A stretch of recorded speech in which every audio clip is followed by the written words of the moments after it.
दाइ यो मोडर्न महाभारत कस्तो हुन्छ? नेपाली चलचित्र क्षेत्रको चाहिँ अवार्ड सेरेमनीमा यहाँहरूको क्षेत्रमा यसरी आइपुग्दाखेरि अझ बढी खुसी लागेको छ।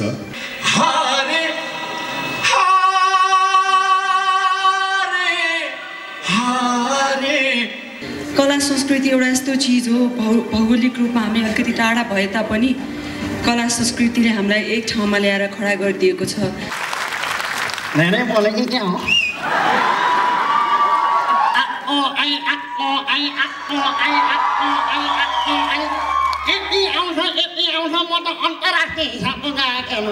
Being 100% organic, I think this is my dream for Nepal.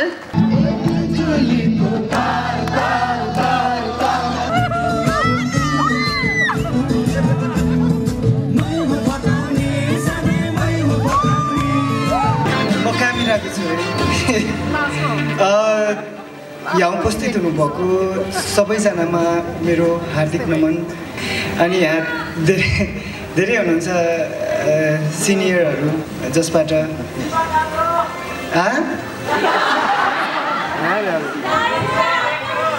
दाइ यो मोडर्न महाभारत कस्तो हुन्छ?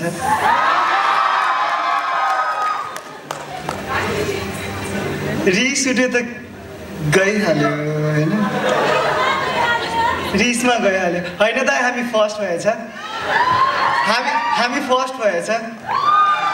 Thank you so much. यसरी मैले यहाँ आएर यो अवार्ड लिन पाउँदा म आफूलाई एकदम धेरै खुसी भइरहेको छु म होइन। सो यो इनास अवार्डलाई पनि एकदम धेरै धेरै धन्यवाद। मलाई यो दिनुभयो होइन। के भन्नु, के बोल्ने नै थाहा छैन। तिम्रो त्यो इन्ट्रोडक्सन देऊ न, तिमीले दिन्छ नि होस्टेल रिटर्न्समा। तिम्रो नाम के हो? मिस नेपाल हुनुहुन्छ छेउमा। अब चाहिँ जोस आए फेरि बोल्नु न, राम्रो कुराहरू सुनिरहनु मन लाग्छ। What is your name भाइ?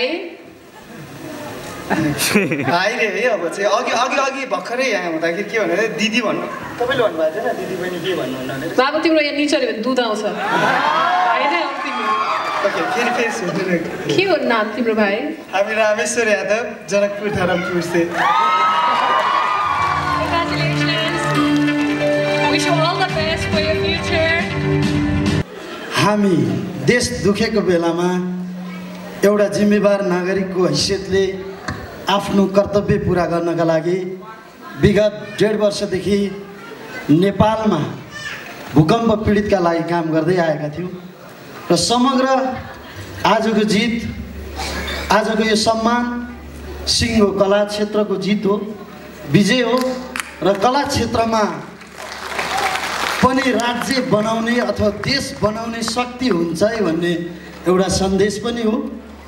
र आज सिक्किमको यो राज्य अत्यन्त सुन्दर ठाउँ, नामै सिक्किम।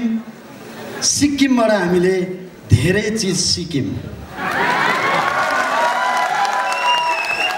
यहाँको विकास, यहाँको वातावरण स्वच्छता, यिनै चिजहरूले हामीलाई धेरै पटक लोभ्याएको थियो।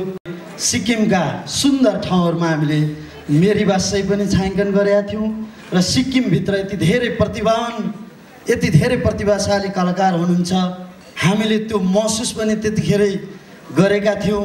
त्यो हिसाबमा हामी अत्यन्तै नजिक छौँ र आज यही राज्यमा यसरी सम्मानित हुन पाउँदा अत्यन्तै गर्व लागेको छ र सम्पूर्ण इनास परिवारलाई, सिक्किम सरकारलाई विशेष धन्यवाद। र आगामी दिनमा कलाकारिता सँगसँगै देश निर्माण गर्ने र देश बनाउने अभियानमा हाम्रा पाइलाहरू निरन्तर अगाडि बढिरहन्छन्। कला क्षेत्र सधैँ अगाडि बढिरहन्छ र सधैँभरि सिङ्गो कला क्षेत्रको विजयी भइरहन्छ। तपाईँहरूको यस्तै साथ र सहयोग भएको खण्डमा निश्चय पनि हामी देशको मुहार फेर्न कटिबद्ध भएर लाग्नेछौँ। जसरी सिक्किम सुन्दर बनेको छ, एक दिन हाम्रो देश त्यसै पनि प्राकृतिक हिसाबमा सुन्दर छ, अझ सुन्दर देश नेपाल बनाउन हामी कटिबद्ध भएर लाग्छौँ भन्दै नै बोलेको क्या हो।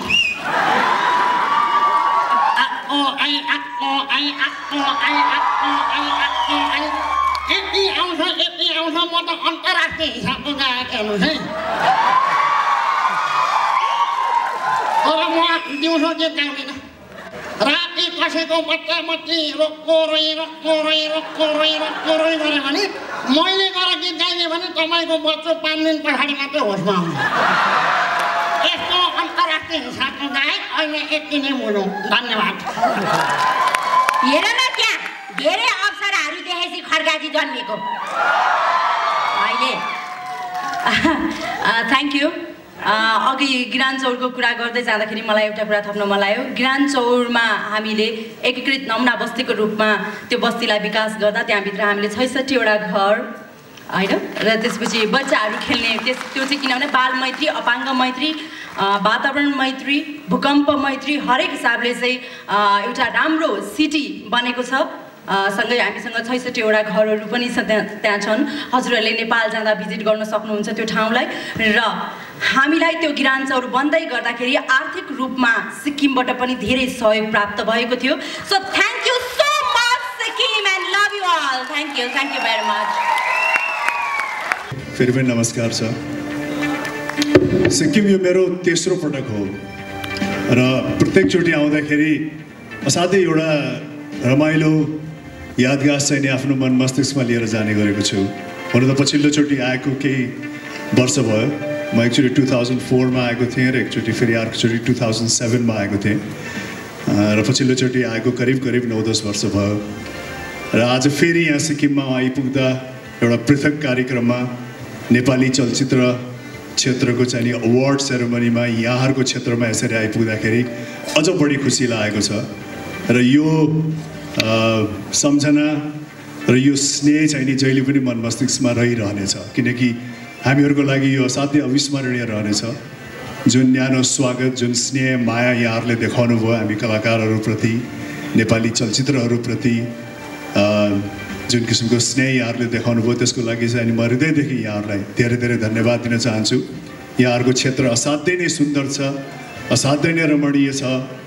अघि अनरेबल चिफ मिनिस्टर पवन चामलिङजीले पनि भन्नुभयो, विभिन्न किसिमको उपलब्धिको कुराहरू गर्नुभयो। यहाँहरूले विभिन्न किसिमको चाहिँ नि उद्योग धन्दा गर्दा गर्दै पनि आफ्नो वातावरणलाई यस्तो सन्तुलित हिसाबबाट लानुभएको छ। यतिका तपाईँहरूको चाहिँ नि यो लास्ट 10 इयर्समा चाहिँ नि मैले धेरै किसिमको फ्याक्ट्रिजहरू देखेँ, फार्मास्युटिकल्स फ्याक्ट्रिजहरू चाहिँ नि आइरहेका रहेछन् र त्यतिका धेरै उद्योग धन्दा हुँदाहुँदै पनि जुन हिसाबले यहाँहरूले आफ्नो वातावरणलाई सन्तुलन पार्नुभएको छ, खोला नालाहरूलाई सफा राख्नुभएको छ, जङ्गलको चाहिँ नि संरक्षण गर्नुभएको छ, त्यो चाहिँ असाध्यै नै प्रशंसनीय छ। यहाँहरू सबैलाई त्यो कार्यको लागि म हृदयदेखि नै धन्यवाद दिन चाहन्छु, किनकि यो अहिले हाम्रो शताब्दीको सबैभन्दा ठुलो चुनौती हो कि आफ्नो वातावरणलाई कसरी स्वच्छ र सुन्दर राख्ने, र त्यो चुनौती यहाँहरूले चाहिँ असाध्यै सहज रूपमा चाहिँ नि सामना गर्नुभएको छ। अत्यन्त नै खुसी लागेको छ। र सबभन्दा महत्त्वपूर्ण कुरा त अघि नेपाली हुनुको नाताले मलाई गर्व लागेको के भने उहाँले भन्नुभयो कि नेपाली भाषा बोल्ने व्यक्तिहरूकै क्षेत्रबाट एउटा अर्ग्यानिक स्टेट चाहिँ नि क्रिएट भएको छ। त्यो एउटा नेपालीको नाताले चाहिँ नि मलाई पनि असाध्यै गर्व लागेको छ। यहाँहरू सबैलाई यो उपस्थितिको लागि, यो स्नेहको लागि, यो मायाको लागि धेरै धेरै धन्यवाद छ। Thank you.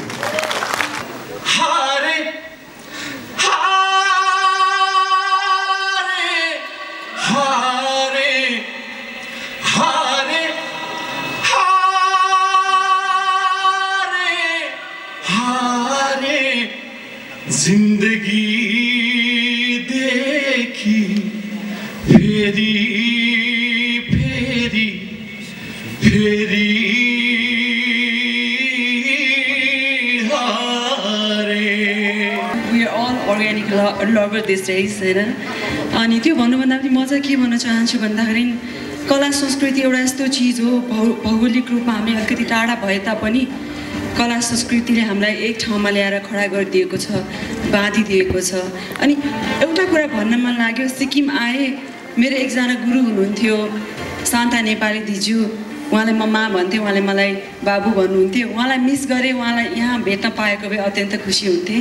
र यहाँहरूको यस्तो हस्पिटालिटी अनि यस्तो मायाको लागि धेरै धेरै धन्यवाद। Thank you. 3 घन्टा योगा गर्न गाह्रो छ कि एउटा कुर्सीमा 4-5 घन्टा बस्न गाह्रो? तर यो तपाईँहरूको माया हो र तपाईहरुले जुन मलाई यो सम्मान दिनुभयो माया गर्नुभयो थ्यांक यू सो मच हाम्रो यहाँको आदरणीय अनरेबल चिफ मिनिस्टरजीले जुन भन्नुभएको थियो एउटा अर्ग्यानिक भनेर I'm so obsessed with organic food and organic lifestyle किनभने सबैलाई थाहा छ the kind of health crisis I went through and after that I really realized the value of good health. So I congratulate the state of Sikkim for being 100% organic. You know, I think this is my dream for Nepal. I wish we can really get this to that point. र अरू बुझ्दा बुझ्दै म जुन पाएँ यो स्टेटमा just the cleanest city and there is not going to be any poverty and 100% education. I think these are such inspiring things that the state has achieved. So it's commendable that you all have such great leader under whose guidance the state is going through leaps and bounds. So I'm really honored to be here amongst you all. म यहाँ आएको थिएँ सिक्किममा when I was 9-month-old. So this is my second visit.